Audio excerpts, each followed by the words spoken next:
চীনের সাথে শুল্ক নিয়ে খেলা বন্ধ করতে চান মার্কিন প্রেসিডেন্ট ডোনাল্ড ট্রাম্প।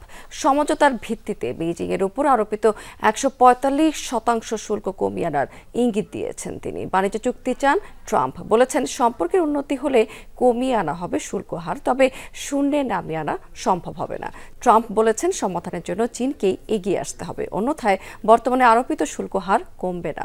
পাল্টাপাল্টি শুল্ক আরোপের জেরে বাণিজ্য যুদ্ধে জড়িয়েছে চীন এবং যুক্তরাষ্ট্র। যদিও বরাবরই চুক্তির জন্য চীনকে আলোচনার আহ্বান জানিয়ে আসছে মার্কিন প্রশাসন, তবে এখনও তাতে সাড়া দেয়নি চীন।